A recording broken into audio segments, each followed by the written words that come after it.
Halo, perkenalkan saya Valencia Gosal, biasa dipanggil Valen. Nah, sekarang saya bersama dengan Kakak Resa yang ganteng di sini. Halo Kak Resa, Halo, halo semuanya. Halo Valen. bagaimana kabarnya Kak? Eh, baik, baik, sehat seperti biasa. Lama Hari ini tidak kita, ketemu ya, Len. iya, lama di rumah. Ya, COVID. Hari ini kita akan bahas tentang apa nih Kak? Hari ini kita akan bahas satu materi tentang hubungan dekat.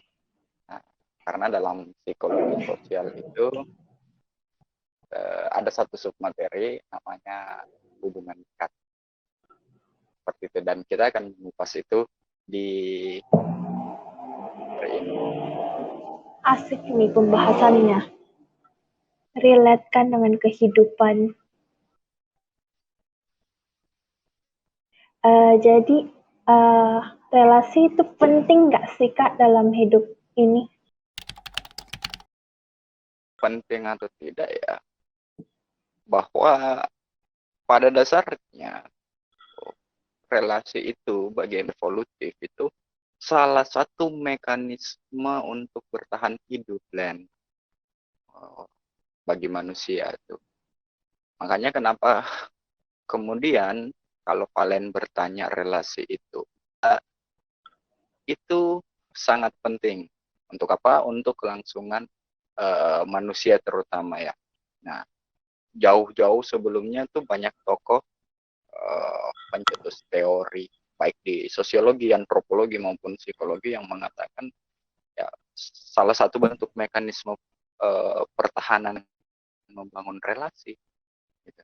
Orang bisa hidup lama, bisa hidup bahagia dan sejahtera itu juga karena dia menjalin relasi. Dan dalam diri manusia juga itu memiliki kebutuhan untuk saling berafiliasi.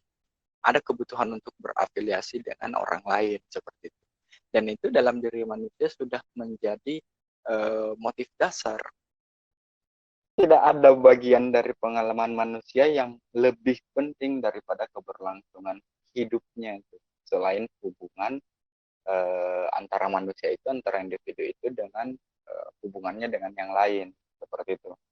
Nah, uh, bahkan tanpa hubungan dekat, beberapa tokoh mengatakan itu tanpa hubungan dekat kita tidak dapat uh, melanjutkan keturunan. Kalau kita keberlangsungan hidup kita terancam, bahkan mendapat kebahagiaan pun kan terkadang kita harus menjalin relasi dengan orang lain seperti itu. Makanya kalau dibilang penting ya sangat penting menurut saya dalam relasi. Meskipun pada part-part selanjutnya ketika membangun relasi banyak yang kan banyak yang merasa dikhianati dan segala macam itu eh, lain soal gitu. Tapi kalau dianggap relasi itu penting, ya penting. Toh juga ujung-ujungnya mereka yang dikecewakan, mereka yang merasa dikhianati, dia akan mencari kebahagiaannya dengan ngobrol ke orang lain, tetap membutuhkan relasi dengan mendapatkan semangat, dukungan, atau support dari orang lain, tetap juga harus menjalin relasi dan segala macam. Nah, makanya sekali lagi saya sebutkan bahwa relasi atau hubungan itu sudah menjadi mekanisme pertahanan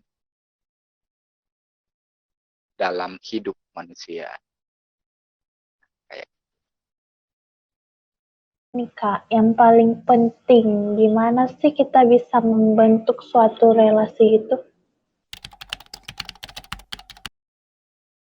jadi ada satu model dari Snow and Levenger terkait bagaimana kemudian kedekatan itu atau hubungan itu bisa berlangsung, hubungan itu bisa terjadi. Itu uh, teorinya menurut saya teori lama tapi masih relevan dengan kehidupan sekarang. Karena beberapa buku atau mayoritas buku psikologi sosial masih mencantumkan model itu, model Snook and Levinger di banyak buku sosial. Nah, walaupun Snook and Levinger mengeluarkan model ini pada tahun 1972, tapi masih relevan dengan kondisi yang sekarang. Nah, model ini memperlihatkan bagaimana kedua individu yang awalnya tidak saling berinteraksi, atau Snook and Levinger menyebutnya zero kontak, kemudian menuju kepada hubungan yang saling tergantung atau interdependensi. Jadi modelnya panjang gitu. Dan dari zero kontak dulu, dari zero kontak dia akan menuju ke saling menyadari. Ketika dia saling menyadari, di sana ada sikap atau kesan terhadap masing-masing pihak. Individu lain menyadari mendapat kesan dari individu lainnya, begitupun sebaliknya, seperti itu. Kemudian setelah saling menyadari itu ada perasaan yang sadar, kemudian menuju kepada kontak permukaan. Kontak permukaan di sini sudah ada sikap dan kesan dari kedua belah pihak. Yang tadi yang awalnya cuman satu belah, satu belah pihak, kemudian direspon dengan pihak yang lainnya menjadi dua belah pihak sekarang. Jadi sudah saling merespon di situ.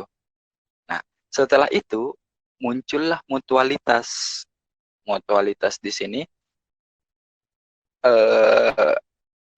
bisa dibilang adanya satu hubungan yang kontinum di situ. Kenapa kontinum? Sudah mulai saling ngajak makan, ngajak kerja tugas, mengajak ngobrol gitu. Sudah chatnya sudah saling balas-balas dan segala macam. Telepon sudah saling telepon-teleponan dan segala macam. Nah, sampai dalam mutualitas ini kemudian terbentuk 3 tahap ya, dari awal-awal canggung tapi sudah mulai lebih enak hingga ke perpotongan mayor, di mana kemudian muncullah interdependensi di sana, seperti itu.